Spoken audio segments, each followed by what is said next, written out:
This week on the T-Bird budget build, I end up replacing both carburetor gaskets, and I use a couple that have heat reducing properties. I don't know what you call it. Both of them should help with the heat and keeping the carburetor a little bit cooler.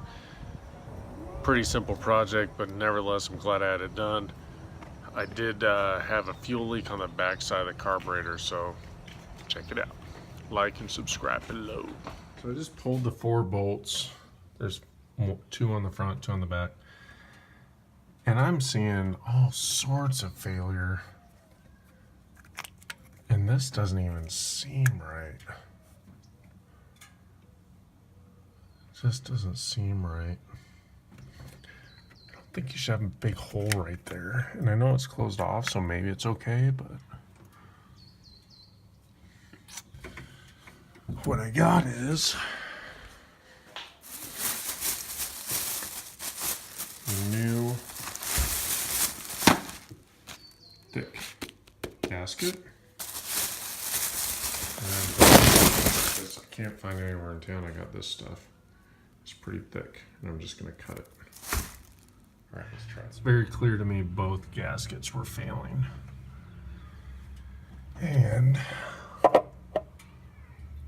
that gasket is cut wrong. It needs to have a slit that goes right around here, and you can see where that pressure was building on it.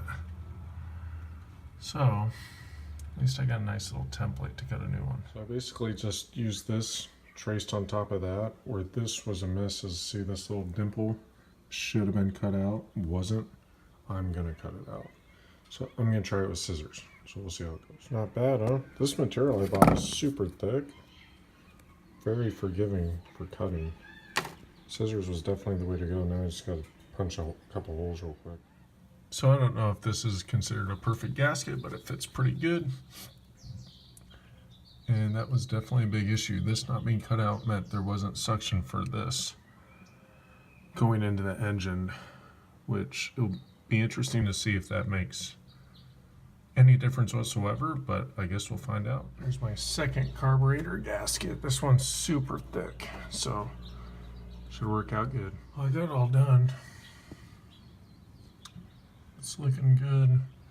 The only issue I have is this hose, which I tried to cheat over because it ripped and I don't have a spare, so I'll look one more time, and if I can't, then I'm gonna hope that holds.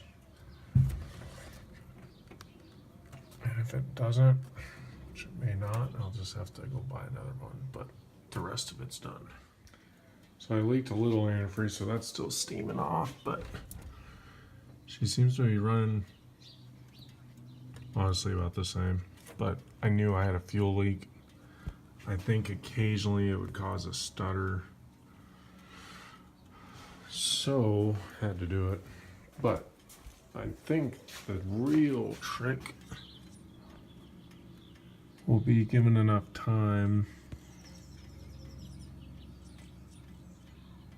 Does it not overheat as bad? Because this should deflect quite a bit of heat, and the lower one's pretty thick too, so I'm hoping that'll help with some of the heat issues I've had. I guess we'll see.